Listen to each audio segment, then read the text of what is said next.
Hi friends, welcome to my channel. Friends, ಒಬ್ಬ ಪ್ರೇಮಿ ತನ್ನ ಪ್ರಿಯತಮೆಯನ್ನು ಮದುವೆ ಮಾಡಿಕೊಳ್ಳುತ್ತೀನಿ ಅಂತ 7 ಸಾರಿ ಮಾತು ಕೊಟ್ಟ. ಆದ್ರೆ ಪ್ರತಿ ಸಾರಿ ಕೂಡ ಆತ ಕೈ ಕೊಟ್ಟ.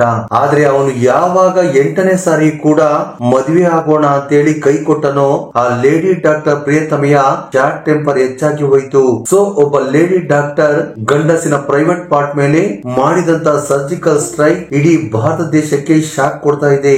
ಮಹಿಳೆಯರನ್ನು, ಲವರ್ ಗಳನ್ನು ಕಾಂಡೋಮ್ ತರ ಯೂಸ್ ಮಾಡಿ ಬಿಸಾಕುವಂತ ಗಂಡಸರಿಗೆ ಒಂದು ರೀತಿ ಭಯಂಕರವಾದ ವಾರ್ನಿಂಗ್ ಅನ್ನೇ ಕೊಟ್ಟಿದ್ದಾಳೆ. ನಾವು ಪ್ರಸ್ತುತವಾಗಿ ಮಹಿಳೆಯರು ಅಕ್ರಮ ಸಂಬಂಧವನ್ನ ಇಟ್ಟುಕೊಂಡು ತಮ್ಮ ಬಂಧ ಸಂಬಂಧಗಳಿಗೆ ಬೆಲೆ ಕೊಡದೆ ಕೊಲ್ಲುವುದನ್ನು ನಾವು ನೋಡುತ್ತಲೇ ಇರುತ್ತೇವೆ. ಆದ್ರೆ ಈಕೆ ಮಾತ್ರ ಸಖತ್ ವೆರೈಟಿ. ಪ್ರತಿ ಸಾರಿ ಮಲಗಿದಾಗಲೂ ಯಾವುದರಿಂದ ಸುಖವನ್ನು ಪಡೆದುಕೊಳ್ಳುತ್ತಿದ್ದಳೋ ಅದನ್ನೇ ಕೋಪದಿಂದ ಕಟ್ ಮಾಡಿ ಬಿಸಾಕಿದ್ದಾಳೆ. ಜೊತೆಗೆ ಒಂದು ವೇಳೆ ಕಟ್ ಮಾಡಿದ್ದನ್ನ ಮತ್ತೆ ಯಾರಾದ್ರೂ ಜೋಡಿಸಿಕೊಳ್ಳುತ್ತಾರೋ ಏನೋ ಎಂದು ಅದನ್ನ ಟಾಯ್ಲೆಟ್ ಗೆ ಬಿಸಾಕಿ ಫ್ಲಶ್ ಮಾಡಿದ್ದಾಳೆ. ಇನ್ನು ಆ ರಕ್ತ ಸಿಕ್ತವಾದಂತ ಆಕೆಯ ಪ್ರಿಯಕರ ಈಗ ಹಾಸ್ಪಿಟಲ್ ಬೆಡ್ ಮೇಲೆ ಮಲಗಿದ್ದಾನೆ. ಆತ ಗಂಡಸೇ ಆಗಿದ್ದರೂ ಮುಖ್ಯವಾದ ಪಾರ್ಟಿ ಇಲ್ಲದ ಗ್ಲೂಕೋಸ್ ಆಗಿದ್ದಾನೆ. ಮುಖ್ಯವಾಗಿ ಅದನ್ನೇ ಕೊಯ್ದು ಬಿಸಾಕಿದಂತ ಆ ಲೇಡಿ ಡಾಕ್ಟರ್ ಈಗ ಜೈಲು ಪಾಲಾಗಿದ್ದಾಳೆ. ಸೊ ಫ್ರೆಂಡ್ಸ್, ಈ ನಂಬಲಾಗದ ಸ್ಟೋರಿಯನ್ನ ಎಲ್ಲಿ ಕೂಡ ಸ್ಕಿಪ್ ಮಾಡದೆ ಪೂರ್ತಿಯಾಗಿ ನೋಡಿ. ಬಿಹಾರದ ವೇದ್ ಪ್ರಕಾಶ್ ಎಂಬ ವ್ಯಕ್ತಿ ಅಲ್ಲಿನ ಸರಹದ್ದು ಟೌನ್ ನ ಕೌನ್ಸಿಲರ್. ಒಂದು ನ್ಯಾಷನಲ್ ಪಾರ್ಟಿಯಲ್ಲಿ ಒಂದು ಒಳ್ಳೆಯ ಪರಿಚಯಗಳಿದ್ದಾವೆ ಅಂಡ್ ನಾಯಕನಾಗಿ ಬೆಳೀತಾ ಇರುವಂತಹ ವ್ಯಕ್ತಿಯು ಕೂಡ. ಅದೇ ಸಂದರ್ಭದಲ್ಲಿ ಅಜಿರ್ಪುಗೆ ಸೇರಿದಂತ ಒಬ್ಬ ಲೇಡಿ ಡಾಕ್ಟರ್ ಅಭಿಲಾಷಾ ತನ್ನ ಮನೆಯ ಪರ್ಮಿಷನ್ ಗಾಗಿ ಅವನ ಬಳಿ ಬಂದಿರುತ್ತಾಳೆ. ಆತನ ವಾರ್ಡ್ ವ್ಯಾಪ್ತಿಯಲ್ಲಿ ಒಂದು ಮನೆಯ ನಿರ್ಮಾಣ ಪ್ರಾಬ್ಲಮ್ ಆಗ್ತಾ ಇರೋದ್ರಿಂದ ವೇದ್ ಪ್ರಕಾಶ್ ನನ್ನ ಮೀಟ್ ಆಗ್ತಾಳೆ. ಆ ಸಮಯದಲ್ಲಿ ಇಬ್ಬರಿಗೂ ಪರಿಚಯವಾಗಿ, ಆ ಪರಿಚಯ ನಿಧಾನವಾಗಿ ಆತ್ಮೀಯವಾಗಿ, ಆಗ ವೇದ್ ಪ್ರಕಾಶ್ಗೆ ಮೊದಲ ನೋಟದಲ್ಲೇ ಡಾಕ್ಟರ್ ಅಭಿಲಾಷಾ ಇಷ್ಟವಾಗಿ ಆಕೆ ತಂದಿದ್ದಂತ ಡಾಕ್ಯುಮೆಂಟ್ಸ್ ಎಲ್ಲವನ್ನು ಕೂಡ ಮುನ್ಸಿಪಲ್ ಆಫೀಸ್ಗೆ ಕೊಟ್ಟು ಎಲ್ಲ ಪರ್ಮಿಷನ್ ಗಳನ್ನು ಕೂಡ ಕೊಡಿಸ್ತಾನೆ. ಏಕೆಂದ್ರೆ ಆಗಾಗಲೇ ವೇದ್ ಪ್ರಕಾಶ್ಗೆ ಆಕೆ ಮೇಲೆ ಒಂದು ಆಸೆ ಹುಟ್ಟಿಕೊಳ್ಳುತ್ತೆ. ಇನ್ನು ಅಭಿಲಾಷಾ ಕೂಡ ವೇದ್ ಪ್ರಕಾಶ್ಗೆ ಮನಸ್ಸೊತ್ತು ಹೋಗ್ತಾಳೆ. ಇನ್ನು ಈ ಅಭಿಲಾಷಾ ಡಾಕ್ಟರ್ ಆಗಿ ಒಂದು ಪ್ರೈವೇಟ್ ಹಾಸ್ಪಿಟಲ್ ನಲ್ಲಿ ಕೆಲಸ ಮಾಡ್ತಾ ಇರ್ತಾಳೆ. ಆ ನಂತರ ವೇದ್ ಪ್ರಕಾಶ್ ಹಾಗೂ ಹೀಗೂ ಮಾಡಿ ಅವಳನ್ನ ಪ್ರೈವೇಟ್ ಆಗಿ ಮೀಟ್ ಮಾಡಿ ನಾನು ನಿನ್ನನ್ನು ಪ್ರೀತಿಸ್ತಾ ಇದ್ದೀನಿ ಅಂತ ಹೇಳ್ತಾನೆ. ಇದರಿಂದ ಡಾಕ್ಟರ್ ಅಭಿಲಾಷಾ ಕೂಡ ಸಂತೋಷವಾಗಿ ಒಪ್ಪಿಕೊಳ್ಳುತ್ತಾಳೆ. ಸೊ ಇನ್ನೇನಿರುತ್ತೆ, cinema, shopping mall, long drive ಅನ್ನುವಂತ ಪ್ರೋಸೆಸ್ ಗಳೆಲ್ಲವೂ ಕೂಡ ತುಂಬಾ ಬೇಗನೆ ಮುಗಿದು ಹೋಗುತ್ತೆ. ಇನ್ನು ಈ ವೇದ್ ಪ್ರಕಾಶ್ ಡೈರೆಕ್ಟ್ ಆಗಿ ಡಾಕ್ಟರ್ ಇರುವಂತ ಮನೆಗೆ ಬಂದು ಬಿಡುತ್ತಿದ್ದ. ಸೊ ಅಲ್ಲೇ ಇವರು ಏಕಾಂತವಾಗಿ ಸಮಯವನ್ನು ಕಳೆಯುತ್ತಿದ್ದರು. ಇನ್ನು ಆಕೆಯ ತಂದೆ ತಾಯಿ ಮತ್ತು ಸಹೋದರ ಆಜಿಪುರ್ ನಲ್ಲಿ ಇರುತ್ತಿದ್ದರು. ಇನ್ನು ಪ್ರೈವೇಟ್ ಹಾಸ್ಪಿಟಲ್ ನಲ್ಲಿ ಡಾಕ್ಟರ್ ಆಗಿ ಕೆಲಸ ಮಾಡ್ತಾ ಇದ್ದಂತ ಅಭಿಲಾಷಾ ಸಪರೇಟ್ ಆಗಿ ಮನೆಯೊಂದನ್ನು ಮಾಡಿಕೊಂಡು ವಾಸವಾಗಿರ್ತಾಳೆ. ಇನ್ನು ಡೈಲಿ ಒಂಟಿಯಾಗಿರುತ್ತಿದ್ದಂತ ಡಾಕ್ಟರ್ ಜೊತೆಯಲ್ಲಿ ವೇದ್ ಪ್ರಕಾಶ್ ಡೈಲಿ ಎಂಜಾಯ್ ಮಾಡೋದಕ್ಕೆ ಶುರು ಮಾಡ್ತಾನೆ. ಆದ್ರೆ ಅಭಿಲಾಷಳ ಮದುವೆಯನ್ನ ಮಾಡೋದಕ್ಕೆ ಅವರ ಮನೆಯಲ್ಲಿ ಸಂಬಂಧಗಳನ್ನ ಹುಡುಕ್ತಾ ಇರ್ತಾರೆ. ಹೀಗಾಗಿ ಅಭಿಲಾಷಾ ಕೂಡ ವೇದ್ ಪ್ರಕಾಶ್ ಹತ್ರ ಮಾತಾಡ್ತಾ ನನ್ನನ್ನು ಮದುವೆ ಮಾಡ್ಕೋ ಎಂದು ಕೇಳ್ತಾ ಇದ್ಲು. ಆಕೆಯ ಮಾತುಗಳನ್ನು ತುಂಬಾ ಲೈಟ್ ಆಗಿ ತಗೊಳ್ತಾ ಇದ್ದ. ಆದ್ರೆ ಸೆಕ್ಸ್ ಮಾಡೋದಕ್ಕೆ ಮಾತ್ರ ರಾತ್ರಿ ಆಗುತ್ತಲೇ ಚೆನ್ನಾಗಿ ರೆಡಿ ಆಗಿ ಅವಳ ಮನೆಯ ಬೆಡ್ರೂಮ್ ಒಳಗೆ ಹೋಗಿ ಸೇರಿಕೊಳ್ಳುತ್ತಿದ್ದ. ಹೀಗೆ ಸುಮಾರು ವರ್ಷಗಳ ಕಾಲ ಅವಳ ಜೊತೆ ಮೋಜು ಮಸ್ತಿಯನ್ನು ಮಾಡುತ್ತಾನೆ. ನಾನು ನಿನ್ನನ್ನೇ ಮದುವೆ ಆಗೋದು ಅಂತ ಹೇಳಿ ಅವಳ ಜೊತೆಯಲ್ಲಿ ಚೆನ್ನಾಗಿ ಎಂಜಾಯ್ ಮಾಡಿ ಯಾವಾಗ್ಲೂ ಬರ್ತಾ ಹೋಗ್ತಾ ಇರೋದು ಅವನಿಗೆ ಕಾಮನ್ ಆಗಿತ್ತು. ಆದ್ರೆ ಈ ಕಡೆ ಮನೆಯವರು ಅಭಿಲಾಷಳಿಗೆ ಪ್ರೆಷರ್ ಹಾಕತೊಡಗಿದ್ರು. ನಿನಗೋಸ್ಕರ ಒಳ್ಳೊಳ್ಳೆ ಡಾಕ್ಟರ್ ಸಂಬಂಧಗಳೇ ಬರ್ತಾ ಇದ್ದಾವೆ, ಹಾಗಾಗಿ ನೀನು ಬೇಗ ನಿರ್ಧಾರವನ್ನ ಮಾಡು ಅಂತ ಅವಳ ತಂದೆ ತಾಯಿ ಮತ್ತು ಬ್ರದರ್ ಪ್ರೆಷರ್ ಆಗ್ತಾ ಇದ್ರು. ಇದರಿಂದ ಅಭಿಲಾಷಾ ವೇದ್ ಪ್ರಕಾಶನ ಮೇಲೆ ಪ್ರೆಷರ್ ಅನ್ನ ಹಾಕ್ತಾ ಇದ್ಲು. ನಾವಿಬ್ಬರು ಮನೆಯವರಿಗೆ ಹೇಳಿ ಬೇಗ ಮದುವೆ ಮಾಡಿಕೊಳ್ಳೋಣ ಅಂತ ಹೇಳ್ತಾ ಇದ್ಲು. ಆದ್ರೆ ವೇದ್ ಪ್ರಕಾಶ್ ಮಾತ್ರ ಇವತ್ತು ನಾಳೆ ಅಂತ ದಿನಗಳನ್ನ ಮುಂದೂಡ್ತಾ ಇದ್ದ. ಸೊ ಹೀಗೆ ಇವರ ಅನನ್ಯವಾದ ಮೋಜು ಮಸ್ತಿ 2 ವರ್ಷಗಳು ಸಾಗುತ್ತದೆ. ಆದ್ರೆ ಅದೇ ಸಮಯದಲ್ಲಿ ಅಭಿಲಾಷಳ ಪೇರೆಂಟ್ಸ್ ಗೆ ಇವರಿಬ್ಬರ ಪ್ರೀತಿಯ ವಿಚಾರ ಗೊತ್ತಾಯ್ತು. ಆಗ ಅವರು, ಒಂದು ವೇಳೆ ನೀನು ಮದುವೆ ಆಗೋದಾದ್ರೆ ನೀನು ಇಷ್ಟಪಟ್ಟವನಲ್ಲೇ ಮದುವೆ ಆಗು, ಅಥವಾ ನಾವು ನೋಡಿದವನನ್ನಾದ್ರೂ ಮದುವೆ ಆಗು, ಅದು ನಿನ್ನ ಇಷ್ಟ. ಆದ್ರೆ 1 ತಿಂಗಳು ಆಗುವಷ್ಟರಲ್ಲಿ ನಿನ್ನ ನಿರ್ಧಾರವನ್ನು ತಿಳಿಸಬೇಕು ಅಂತ ವಾರ್ನಿಂಗ್ ಕೊಡ್ತಾರೆ.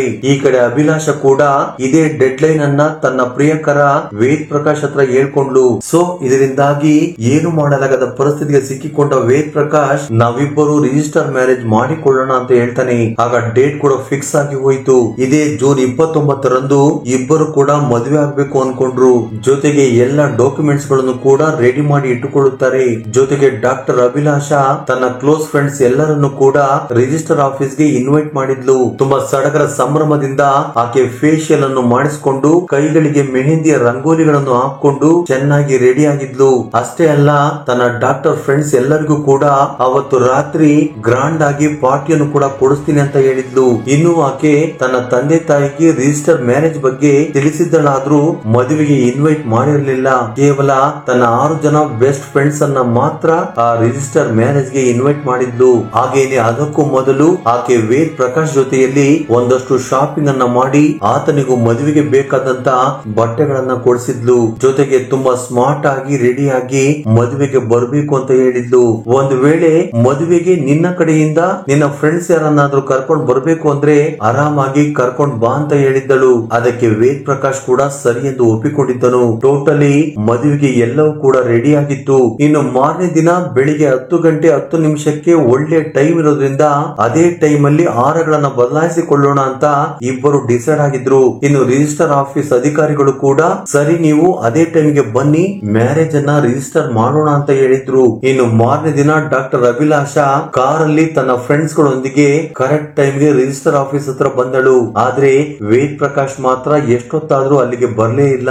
ಆಗ ಗಾಬರಿಗೊಂಡ ಅಭಿಲಾಷಾ ಅವನಿಗೆ ಫೋನ್ ಮಾಡ್ತಾಳೆ. ಆದ್ರೆ ಅವನ ಫೋನ್ ಸ್ವಿಚ್ ಆಫ್ ಆಗಿತ್ತು. ಇದರಿಂದಾಗಿ ಅಭಿಲಾಷಳ ಹೃದಯ ಒಡೆದು ಹೋಗುವಷ್ಟು ನೋವಾಗತೊಡಗಿತು. ಆಕೆ ಅಲ್ಲೇ ಕುಳಿತು ಒಂದೇ ಸಮನೆ ಅಳುವುದಕ್ಕೆ ಶುರು ಮಾಡುತ್ತಾಳೆ. ಇನ್ನು ಮದುವೆಗೆ ಬಂದಿದ್ದಂತ ಆಕೆ ಫ್ರೆಂಡ್ಸ್ ಗಳು ಆಕೆಯನ್ನು ಸಮಾಧಾನ ಮಾಡ್ತಾರೆ. ಆದ್ರೆ ತುಂಬಾ ಹೊತ್ತಿನ ನಂತರ ಡಾಕ್ಟರ್ ಅಭಿಲಾಷೆಗೆ ಅರ್ಥವಾಗುತ್ತೆ ನಾನು ಮೋಸ ಹೋಗಿದ್ದೀನಿ ಅಂತ. ಮದುವೆಗೆ ಅಂತ ಎಲ್ಲವೂ ರೆಡಿ ಆಗಿದ್ದಂತ ಸಂದರ್ಭದಲ್ಲಿ ತಾನು ಪ್ರಾಣಕ್ಕಿಂತ ಹೆಚ್ಚಾಗಿ ಪ್ರೀತಿಸುತ್ತಿದ್ದ ಪ್ರಿಯಕರ ಮೋಸ ಮಾಡಿದ್ದಾನೆ. ಜೊತೆಗೆ ಎಲ್ಲರ ಮುಂದೆ ತನ್ನ ಮಾನ ಬೀದಿ ಪಾಲಾಯಿತು.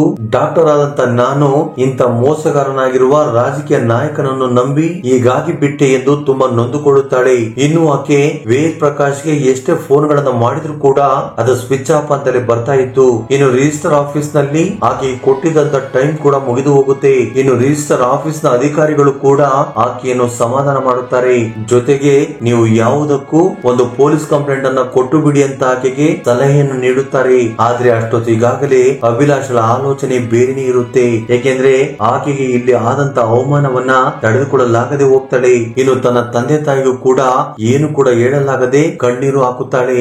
ಆ ನಂತರ ಸಾಯಂಕಾಲದವರೆಗೂ ಕೂಡ ಆಕೆ ತನ್ನ ಪ್ರಿಯಕರ ವೇದ್ ಪ್ರಕಾಶ್ಗೆ ಕಾಲ್ ಮಾಡ್ತಾನೆ ಇರ್ತಾಳೆ. ಆದ್ರೆ ಯಾವಾಗೋ ಒಂದು ಸಾರಿ ವೇದ್ ಪ್ರಕಾಶನ ಫೋನ್ ರಿಂಗ್ ಆದ್ರೂ ಕೂಡ ಅದನ್ನ ಯಾರು ಕೂಡ ಪಿಕ್ ಮಾಡೋದಿಲ್ಲ. ಇದರಿಂದಾಗಿ ಅಭಿಲಾಷಾ ಸೈಲೆಂಟ್ ಆಗಿ ಹೋಗ್ತಾಳೆ. ನಂತರ ರಾತ್ರಿ ಯಾವುದೋ ಒಂದು ಟೈಮ್ ಅಲ್ಲಿ ಕೌನ್ಸಿಲರ್ ವೇದ್ ಪ್ರಕಾಶ್ ಕಾಲ್ ಮಾಡ್ತಾನೆ. ಆದ್ರೆ ಆಗ ಅಭಿಲಾಷಾ ಕಾಲ್ ಲಿಫ್ಟ್ ಮಾಡೋದಿಲ್ಲ.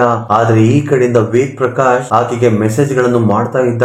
ನಾನು ತುಂಬಾ ಇಂಪಾರ್ಟೆಂಟ್ ಕೆಲಸದ ಮೇಲೆ ಬೇರೆ ಕಡೆ ಹೋಗಿದ್ದೆ. ಒಂದು ವೇಳೆ ನಾನು ಅದನ್ನೆಲ್ಲ ನಿನಗೆ ಹೇಳಿದ್ರೆ ನೀನು ಅದಕ್ಕೆಲ್ಲ ಒಪ್ಪಿಕೊಡ್ತಾ ಇರ್ಲಿಲ್ಲ. ಹಾಗಾಗಿ ಫೋನ್ ಅನ್ನ ಸ್ವಿಚ್ ಆಫ್ ಮಾಡಿ ಇಟ್ಟಿದ್ದೆ ಅಂತ ಮೆಸೇಜ್ ಮಾಡ್ತಾನೆ. ಆದ್ರೆ ಅಭಿಲಾಷಾ ಅವನ ಯಾವುದೇ ಮೆಸೇಜ್ ಗಳಿಗೂ ಕೂಡ ರಿಪ್ಲೈ ಅನ್ನ ಕೊಡೋದಿಲ್ಲ. ಸೊ ಇದಾದ ನಂತರ ಹತ್ತತ್ರ 3 ದಿನಗಳ ಕಾಲ ವೇದ್ ಪ್ರಕಾಶ್ ಅಭಿಲಾಷಳ ಹತ್ರ ಸಾರಿ ಕೇಳ್ತಾ ರಿಕ್ವೆಸ್ಟ್ ಮಾಡ್ತಾ ಆಕೆಯನ್ನು ಮೀಟ್ ಮಾಡೋದಕ್ಕೆ ನೋಡ್ತಾನೆ. ಸೊ ಫೈನಲಿ ಇದೇ ಸರಿಯಾದ ಟೈಮ್ ಅನ್ಕೊಂಡಂತ ಅಭಿಲಾಷಾ ಒಂದು ಸ್ಕೆಚ್ ಹಾಕ್ತಾಳೆ. ಹಾಗೆ ತಾನು ಕೆಲಸ ಮಾಡುತ್ತಿದ್ದಂತ ಹಾಸ್ಪಿಟಲ್ ನಿಂದ ಒಂದು ಸರ್ಜಿಕಲ್ ಬ್ಲೇಡ್ ಅನ್ನ ತಗೊಂಡ್ ಬಂದಿರ್ತಾಳೆ. ಇನ್ನು ಇವನಿಗೆ ಸೆಕ್ಸ್ ಅಂದ್ರೆ ಸಾಕು ಕುದುರೆ ತರ ಓಡಿ ಬರ್ತಾನೆ ಅನ್ನೋದು ಅವಳಿಗೆ ಚೆನ್ನಾಗಿ ಗೊತ್ತಿತ್ತು. ಹಾಗಾಗಿ ಅಭಿಲಾಷಾ ಪಕ್ಕ ಪ್ಲಾನ್ ಮಾಡ್ತಾಳೆ. ಇನ್ನು ವೇದ್ ಪ್ರಕಾಶ್ ಜುಲೈ 2ರಂದು ಆಕೆಯ ಮನೆಗೆ ಬರ್ತೀನಿ ಅಂತ ಹೇಳಿರ್ತಾನೆ. ನಾನು ನಿನ್ನನ್ನು ಮದುವೆ ಆಗ್ತೀನಿ, ನನ್ನನ್ನು ನಂಬು, ಆದ್ರೆ ಮದುವೆ ಆಗೋದಕ್ಕೆ ಸ್ವಲ್ಪ ಟೈಮ್ ಕೊಡು ಅಂತ ಅವಳನ್ನ ಕೇಳಿಕೊಂಡಿರ್ತಾನೆ. ಆದ್ರೆ ಅಭಿಲಾಷಾ ತನ್ನ ಪ್ರಿಯಕರನ ಮಾತುಗಳನ್ನ ಸ್ವಲ್ಪ ಕೂಡ ನಂಬುವುದಿಲ್ಲ. ಇನ್ನು ಅವನು ಮನೆಗೆ ಬರುತ್ತಲೇ ಏನು ಕೂಡ ಆಗೇ ಇಲ್ಲ ಅನ್ನುವಂತೆ ಅಭಿಲಾಷೆಗೆ ಕಿಸ್ ಮಾಡ್ತಾನೆ. ಆಕೆಯು ಕೂಡ ಎಲ್ಲ ನಾರ್ಮಲ್ ಆಗಿ ಇದೆ ಅನ್ನುವಂತೆ ಅವಳು ಕೂಡ ಅವನಿಗೆ ಸಹಕರಿಸುತ್ತಾಳೆ. ಅಷ್ಟೊತ್ತಿಗಾಗಲೇ ಅಭಿಲಾಷಾ ಒಂದು ಗ್ಲಾಸ್ ಜ್ಯೂಸ್ ಅನ್ನು ರೆಡಿ ಮಾಡಿರ್ತಾಳೆ. ಅದಕ್ಕೆ ಲೈಟ್ ಆಗಿ ಮತ್ತಿನ ಔಷಧಿಯನ್ನ ಮಿಕ್ಸ್ ಮಾಡಿರ್ತಾಳೆ. ನಂತರ ಜ್ಯೂಸ್ ಅನ್ನು ತನ್ನ ಪ್ರಿಯಕರನಿಗೆ ಕೊಡ್ತಾಳೆ. ಆ ನಂತರ ಇಬ್ರು ಕೂಡ ಏಕಾಂತವಾಗಿ ಕಳೆಯೋದಕ್ಕೆ ಶುರು ಮಾಡ್ತಾರೆ. ಆ ಟೈಮ್ ಅಲ್ಲಿ ವೇದ್ ಪ್ರಕಾಶ್ ಸುಖದಲ್ಲಿ ತೇಲಾಡ್ತಿರುವಾಗ ಅದೇ ಸರಿಯಾದ ಟೈಮ್ ಅನ್ಕೊಂಡ ಅಭಿಲಾಷಾ ತಕ್ಷಣ ತಾನು ತಂದಿದ್ದಂತ ಸರ್ಜಿಕಲ್ ಬ್ಲೇಡ್ ನಿಂದ ಅವನ ಪ್ರೈವೇಟ್ ಪಾರ್ಟ್ ಅನ್ನ ಕೊಯ್ದು ಬಿಸಾಕ್ತಾಳೆ. ಅಷ್ಟೇ ಅಲ್ಲದೆ ಆತನ ಕಟ್ ಮಾಡಿದಂತ ಮರ್ಮಾಂಗವನ್ನ ಬಾತ್ರೂಮ್ ನಲ್ಲಿ ಹಾಕಿ ಫ್ಲಶ್ ಮಾಡಿಬಿಡ್ತಾಳೆ. ಇನ್ನು ಕೆಲವೇ ಕ್ಷಣಗಳಲ್ಲಿ ನಡೆದು ಹೋದಂತ ಈ ಅನಾಹುತವನ್ನು ನೋಡಿದಂತ ವೇದ್ ಪ್ರಕಾಶ್ ಶಾಕ್ ಆಗಿ ಹೋಗ್ತಾನೆ. ಅವನಿಗೆ ಏನು ಮಾಡಬೇಕೆಂದು ಅರ್ಥವಾಗುತ್ತಿಲ್ಲ. ಆದ್ರೆ ಅಭಿಲಾಷಾ ಒಂದು ಸ್ವಲ್ಪ ಒಳ್ಳೆಯ ಮನಸ್ಸಿನವಳಿ. ಹಾಗಾಗಿ ಮತ್ತಲ್ಲೇ ಇದ್ದಂತ ಅವನಿಗೆ ಹೆಚ್ಚಾಗಿ ರಕ್ತಸ್ರಾವವಾಗದಂತೆ ಅದಕ್ಕೆ ಕಟ್ಟನ್ನು ಕಟ್ಟುತ್ತಾಳೆ. ಜೊತೆಗೆ ಒಂದು ಇಂಜೆಕ್ಷನ್ ಅನ್ನು ಕೂಡ ಕೊಟ್ಟಿರುತ್ತಾಳೆ. ಇದಾದ ನಂತರ ಅವಳು ಪೊಲೀಸರಿಗೆ ಕಾಲ್ ಮಾಡಿ, ನಾನು ನನ್ನ ಪ್ರಿಯಕರ ವೇದ್ ಪ್ರಕಾಶ್ ನ ಪ್ರೈವೇಟ್ ಪಾರ್ಟ್ ಅನ್ನ ಕಟ್ ಮಾಡಿ ಬಿಸಾಕಿದ್ದೀನಿ. ಆತನ ಕಂಡೀಷನ್ ತುಂಬಾ ಸೀರಿಯಸ್ ಆಗಿರೋದ್ರಿಂದ ನೀವು ತಕ್ಷಣ ಬನ್ನಿ ಅಂತ ಹೇಳ್ತಾಳೆ. ನಂತರ ಪೊಲೀಸರು ಘಟನೆ ನಡೆದಿರುವಂತಹ ಸ್ಥಳಕ್ಕೆ ಬರ್ತಾರೆ. ಆ ಟೈಮಲ್ಲೂ ಸಹ ವೇದ್ ಪ್ರಕಾಶ್ ಮತ್ತಲ್ಲೇ ಇರ್ತಾನೆ. ಇನ್ನು ಅವನು ಪೊಲೀಸರನ್ನ ನೋಡಿದ ತಕ್ಷಣ ಸರ್ ನನ್ನ ಪಾರ್ಟು ಅಂತಾನೆ. ಆದ್ರೆ ಡಾಕ್ಟರ್ ಅಭಿಲಾಷ ಮಾತ್ರ ಸ್ವಲ್ಪನೂ ಕೂಡ ತಲೆ ಕೆಡಿಸಿಕೊಳ್ಳದೆ ನಾನೇ ಅದನ್ನ ಕಟ್ ಮಾಡಿ ಬಿಸಾಕಿದ್ದೀನಿ, ಬೇಗ ಅವನನ್ನ ಹಾಸ್ಪಿಟಲ್ ಗೆ ಶಿಫ್ಟ್ ಮಾಡಿ ಅಂತ ಹೇಳ್ತಾಳೆ. ಆ ನಂತರ ಅಭಿಲಾಷ ಪೊಲೀಸರ ಸಹಾಯದಿಂದ ವೇದ್ ಪ್ರಕಾಶ್ ನನ್ನು ಹಾಸ್ಪಿಟಲ್ ಗೆ ಶಿಫ್ಟ್ ಮಾಡುತ್ತಾರೆ. ಮತ್ತೊಂದು ಕಡೆ ಪೊಲೀಸರು ಅಭಿಲಾಷಗಳನ್ನು ಅರೆಸ್ಟ್ ಮಾಡಿ ಸ್ಟೇಷನ್ ಗೆ ಕರೆದುಕೊಂಡು ಬರ್ತಾರೆ. ಆಗ ಅಭಿಲಾಷ ನಡೆದೆಲ್ಲವನ್ನು ಕೂಡ ಪೊಲೀಸರ ಮುಂದೆ ಹೇಳುತ್ತಾಳೆ. ಅದನ್ನು ಕೇಳಿದ ಅಭಿಲಾಷಳ ಕುಟುಂಬದವರು ಮತ್ತು ವೇದ್ ಪ್ರಕಾಶ್ ನ ಕುಟುಂಬದವರ ಜೊತೆ ಪೊಲೀಸರು ಕೂಡ ಶಾಕ್ ಆಗಿ ಹೋಗ್ತಾರೆ. ಇವನು ನನ್ನನ್ನ ಪ್ರೀತಿ ಎಂಬ ಹೆಸರಲ್ಲಿ 2 ವರ್ಷಗಳಿಂದ ಯೂಸ್ ಮಾಡ್ಕೊಳ್ತಾ ಇದ್ದಾನೆ ಮತ್ತು ಮದುವೆ ಮಾಡ್ಕೊಳ್ತೀನಿ ಅಂತ ಪ್ರತಿದಿನವೂ ಕೂಡ ನನ್ನ ಜೊತೆ ಸಂಸಾರ ಮಾಡ್ತಾ ಬಂದ. ನಂತರ ನಾವಿಬ್ಬರು ಮದುವೆ ಮಾಡಿಕೊಳ್ಳೋಣ ಅಂತ ಡೇಟ್ ಫಿಕ್ಸ್ ಮಾಡಿಕೊಂಡ್ರೆ ಆ ದಿನ ಅವನು ಕೈಗೆ ಸಿಗೋದೇ ಇಲ್ಲ. ಅವನಿಗೆ ಫೋನ್ ಮಾಡಿದ್ರೆ ಫೋನ್ ಸ್ವಿಚ್ ಆಫ್ ಆಗಿರುತ್ತೆ. ಈ ರೀತಿ 5-6 ಸಾರಿ ಆಗಿದೆ ಅಂತೇಳಿ ಅಭಿಲಾಷ ತನ್ನ ದುಃಖವನ್ನ ಪೊಲೀಸರ ಬಳಿ ಹೇಳಿಕೊಳ್ಳುತ್ತಾಳೆ. ಕೇವಲ ಅವನು ನನ್ನನ್ನು ಯೂಸ್ ಮಾಡಿಕೊಂಡು ಕಾಂಡೋಮ್ ತರ ಬಿಸಾಕೋದಕ್ಕೋಸ್ಕರ ನನ್ನ ಬೆಡ್ರೂಮ್ ಗೆ ಬರ್ತಾ ಇದ್ದಾನೆ ಅಂತ ಹೇಳಿ ನನಗೆ ಅರ್ಥವಾಯಿತು. ಹೀಗಾಗಿ ನಾನು ಅವನಿಗೆ ಅವನದೇ ದಾರಿಯಲ್ಲಿ ಉತ್ತರ ಕೊಡಬೇಕು ಅನ್ಕೊಂಡೆ. ಹಾಗಾಗಿ ಅವನಿಗೆ ಮತ್ತಿನ ಔಷಧಿಯನ್ನ ಕೊಟ್ಟು ಅದನ್ನೇ ಕಟ್ ಮಾಡಿ ಬಿಸಾಕಿದೆ. ಏಕೆಂದ್ರೆ ಒಂದು ವೇಳೆ ನಾನು ಅವನನ್ನ ಇವತ್ತು ಬಿಟ್ಟು ಹೋದ್ರು ಅವನು ಮತ್ತೊಬ್ಬರನ್ನ ಇದೇ ರೀತಿ ಯೂಸ್ ಮಾಡ್ಕೊಳ್ತಾ ಹೋಗ್ತಾನೆ. ಹಾಗಾಗಿ ನನಗೆ ಇದೇ ಕರೆಕ್ಟ್ ಅನಿಸ್ತು ಅಂತೇಳಿ ಅಭಿಲಾಷ ಹೇಳಿಕೆ ಕೊಡ್ತಾಳೆ.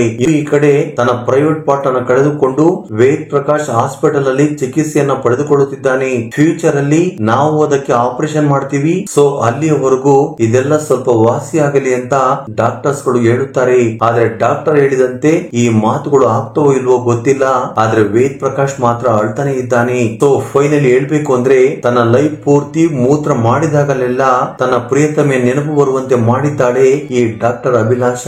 ಆಕೆ ತನ್ನ ವಿಷಯದಲ್ಲಿ ಸ್ವಲ್ಪ ತಾಳ್ಮೆಯಿಂದ ಇರಬೇಕಿತ್ತು. ಇವತ್ತಲ್ಲ ನಾಳೆ ಆಕೆಯನ್ನು ಮದುವೆ ಮಾಡ್ಕೊಳ್ತಾ ಇದ್ದೆ, ಅಷ್ಟರಲ್ಲಿ ಈಕೆ ಇಂತ ಘೋರವಾದ ನಿರ್ಧಾರವನ್ನ ತಗೊಂಡ್ಬಿಟ್ಲು ಅಂತ ವೇದ್ ಪ್ರಕಾಶ್ ತುಂಬಾ ನೊಂದುಕೊಳ್ಳುತ್ತಿದ್ದಾನೆ. ಆದ್ರೆ ಈ ಕಡೆ ಅಭಿಲಾಷ ಮಾತ್ರ ನಾನು ಮಾಡಿದ್ದು ಕರೆಕ್ಟ್ ಅಂದುಕೊಂಡು ಜೈಲಿಗೆ ಹೊರಟು ಹೋಗಿದ್ದಾಳೆ. ಸೊ ಫ್ರೆಂಡ್, ಈ ಇನ್ಸಿಡೆಂಟ್ ನಲ್ಲಿ ತಪ್ಪು ಯಾರದು ಎಂದು ನೀವು ಅಂದುಕೊಳ್ಳುತ್ತಿದ್ದೀರೋ ನಿಮ್ಮ ಅಭಿಪ್ರಾಯ ಅನಿಸಿಕೆಗಳನ್ನು ಕಮೆಂಟ್ ಬಾಕ್ಸ್ ಅಲ್ಲಿ ಕಮೆಂಟ್ ಮಾಡಿ. ಹಾಗೆ ಈ ವಿಡಿಯೋ ನಿಮ್ಗೆ ಇಷ್ಟವಾಗಿದ್ದರೆ ಲೈಕ್ ನೀಡುವುದನ್ನು ಮರೆಯಬೇಡಿ. Thank you for watching.